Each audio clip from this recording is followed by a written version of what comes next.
ನಮಸ್ಕಾರ ವೀಕ್ಷಕರೇ, B N TV ಕನ್ನಡಗೆ ಸ್ವಾಗತ. ಬಿಗ್ ಬಾಸ್ ಕನ್ನಡ ಸೀಸನ್ 11 ಕೊನೆಯ ವಾರಕ್ಕೆ ಕಾಲಿಟ್ಟಿದೆ. 3 ತಿಂಗಳ ಬಿಗ್ ಬಾಸ್ ಜರ್ನಿ ಕೊನೆಗೂ ಕಂಟೆಸ್ಟೆಂಟ್ ಗಳು ಸಕ್ಸಸ್ ಕಂಡಿದ್ದಾರೆ. ಹೀಗಾಗಿ ಬಿಗ್ ಬಾಸ್ ಸ್ಪರ್ಧಿಗಳು ಈಗ ಫಿನಾಲೆ ವಾರಕ್ಕೆ ಕಾಲಿಟ್ಟಿರುವ ಖುಷಿಯಲ್ಲಿದ್ದಾರೆ. ರಜತ್, ತ್ರಿವಿಕ್ರಮ್, ಉಗ್ರಂ ಮಂಜು, ಹನುಮಂತು, ಮೋಕ್ಷಿತಾ ಪೈ ಹಾಗೂ Bhavya Gowda Bigg Boss Kannada season 11ರ ಫಿನಾಲೆ ವಾರಕ್ಕೆ ಕಾಲಿಟ್ಟಿದ್ದಾರೆ. ಗ್ರ್ಯಾಂಡ್ ಫಿನಾಲೆಗೆ ಇನ್ನೇನು 5 ದಿನಗಳು ಬಾಕಿ. ಬಿಗ್ ಬಾಸ್ ಕನ್ನಡ ಸೀಸನ್ 11ರ ವಿನ್ನರ್ ಯಾರಾಗಬಹುದು ಎನ್ನುವ ಕುತೂಹಲ ಹೆಚ್ಚಾಗಿದೆ. ಉಳಿದ 6 ಜನರ ಪೈಕಿ ಪ್ರತಿಯೊಬ್ಬರು ಕೂಡ ಗೆಲುವಿಗೆ ಅರ್ಹತೆ ಇರುವವರಾಗಿದ್ದಾರೆ. ಹೀಗಾಗಿ ಕಳೆದ ಎಲ್ಲಾ ಸೀಸನ್ಗಳಂತೆ ಈ ಬಾರಿ ಇವರೇ ಗೆಲುವು ಸಾಧಿಸಬಹುದು ಎಂದು ಊಹಿಸುವುದು ಕಷ್ಟ ಸಾಧ್ಯವಾಗಿದೆ.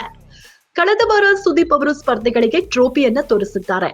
ಇದನ್ನು ಪಡೆಯುವ ಸ್ಪರ್ಧಿಗಳು ಯಾರಾಗಲಿದ್ದಾರೆ ಎನ್ನುವ ಕ್ಯೂರಿಯಾಸಿಟಿ ಹೆಚ್ಚಾಗ್ತಾ ಇದೆ.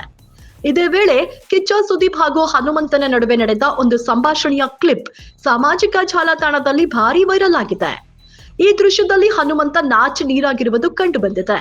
ಹೌದು, ಕಿಚ್ಚ ಸುದೀಪ್ ಟ್ರೋಫಿಯನ್ನು ತೋರಿಸಿ ಇದನ್ನು ನೀವು ಯಾಕೆ ಗೆಲ್ಲಬೇಕು ಎಂದು ಉತ್ತರಿಸಿ ಎಂದು ಮನೆಯ ಎಲ್ಲಾ ಸ್ಪರ್ಧಿಗಳಿಗೆ ಕೇಳ್ತಾರೆ.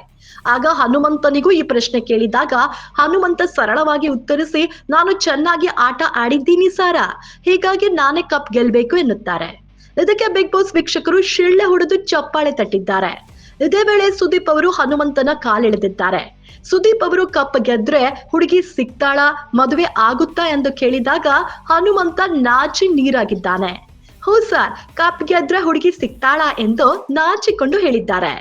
ಈ ಬಾರಿ ಹನುಮಂತನೇ ಟ್ರೋಫಿ ಪಡೆಯುತ್ತಾರೆ ಎನ್ನಲಾಗ್ತಾ ಇದೆ. ಆದ್ರೆ ಬಿಗ್ ಬಾಸ್ ಗೆಲುವಿನ ರೇಸ್ ನಲ್ಲಿ ತ್ರಿವಿಕ್ರಮ್ ಕೂಡ ಇದ್ದಾರೆ. ಇದರಿಂದಾಗಿ ತ್ರಿವಿಕ್ರಮ್ ಹಾಗೂ ಹನುಮಂತನ ನಡುವೆ ಭಾರಿ ಪೈಪೋಟಿ ಶುರುವಾಗಿದೆ. ಈ ಜಿದ್ದಾಜಿದ್ದಿಯಲ್ಲಿ ಕಪ್ಪು ಯಾರ ಪಾಲಾಗಲಿದೆ ನೋಡೋಣ.